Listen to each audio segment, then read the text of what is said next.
Okay, what grade and or subject did you teach in your most recent completed year of teaching? Sure, I taught and still teach life skills special education with an emphasis on science and English and other related classes like functional living or independent living and on-the-job training. Okay. Aspirations for the year. In other words, what did you want your students walking away from your classroom with? Sure, I wanted my kids to really place an emphasis on development outside of the classroom.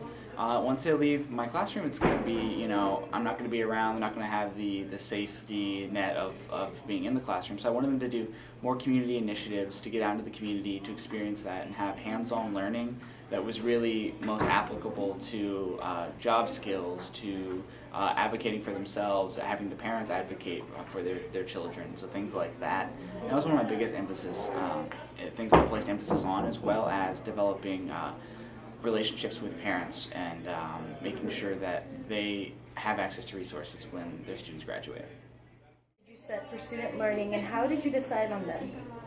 Sure, measurable goals. So I wanted to take, first off, a comprehensive look at all of the students and then an individual look at each of the individual students as well. So comprehensive, we have goals related to across the board of students will score 85%, 90% on their assessments, on related skills, on their IEP goals and objectives. And those IEP goals were developed individually, so each student has their own goals. We recently saw in the classroom one student's opening up a jar, is working on spreading peanut butter, another student is working on learning her letters, another student's working on tying her shoes. So those are all separate goals to where we feel like the skills the student needs and how they develop in their own way. So you have a very personalized classroom, and then larger classes we have the students tend to be more at the same level, so you have goals related to writing sentences or using complete sentences or things along those lines. What are your biggest reflections on how you could have improved upon that year of teaching? Yeah, I think for me was really pushing my students even harder than I did. I think a lot of times it was really easy for me to just kind of say like, okay, you did what was expected, that's great.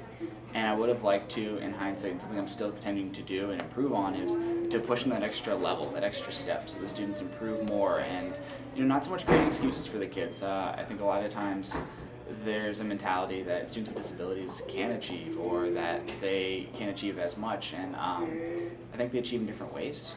And a lot of times I need to keep that in mind too and just continue to push students more and more.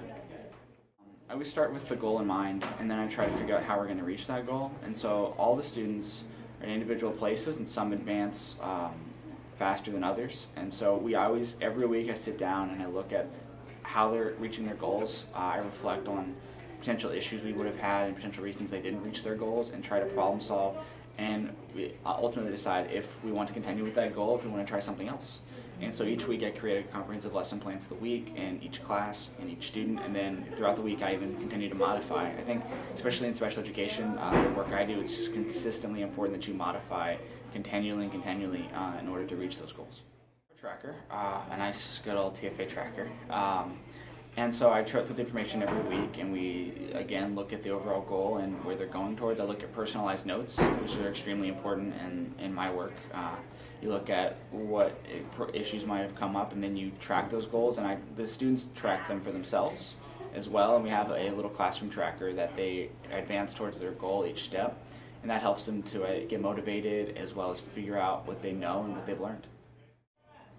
How do you ensure that your assessments are both rigorous and aligned to your goals and plans? So the assessments are always different in the capacity that each assessment looks different. Some students, the assessment is at the end of the week.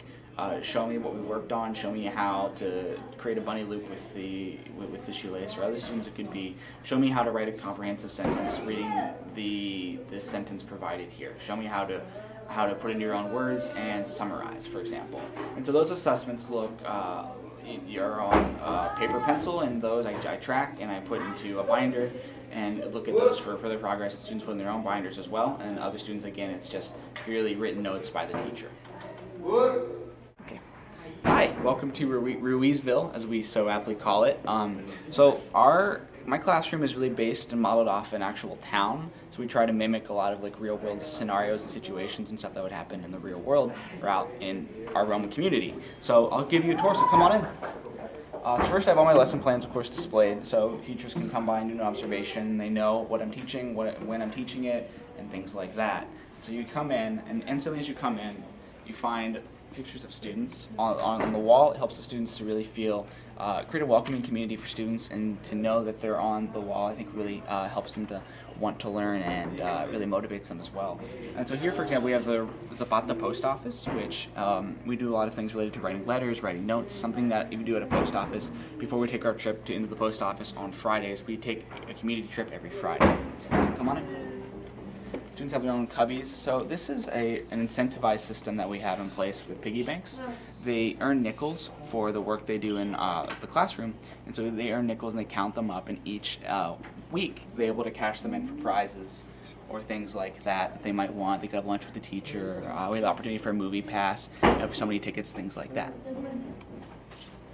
We have our mayoral hats. We have a mayor who's elected every week, and they do a lot of mayoral tasks. So they wear the hat for first period, and they do a lot of things that a mayor would do.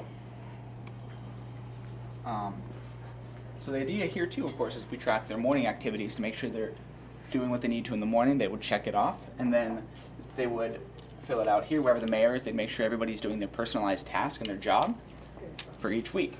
And then they would then pass out the nickels, and they'd be the mayor, and they'd fill in if somebody was absent too. A little reading station, a little bit of a mess right now, but students are able to come over here and read at their own leisure, and helps them to really create an importance of reading here in the station too. Here we have the Mandujano Hotel, which is of course what we do with the hotel. They learn how to make the bed, they do laundry, do sheets, things like that they would do at a job at a hotel. Science experiment, still in progress. And so here's one of the systems that we have. That we track nickels. So during the class, they earn classroom points, so they earn nickels, as we talked about earlier. So we just help to keep track during a class. Like, that was a great answer, you did a good job, Sarah, you're going to earn a nickel. Or, you know, like, we need to move a little bit faster as a class, we're not reaching our goals, that's -1 nickel. It helps incentivize the students as well. Another one right here. Classroom flag. We're going to give it out to a student at the end of every year. And so as students vie for it, and they get to take it home, whoever graduates. And then the last thing we have, right here of course, is what we use to track goals. And so each student has a picture of each student on here, and they progress each step towards their goal. Now we're just starting out for the week, so they're all at their original placements. And as they reach their goals for the class, that's goal 1, goal 2, goal 3, and so each day of the week. So Tuesday you did a good job, Wednesday, Thursday, Friday, you arrive at your goal.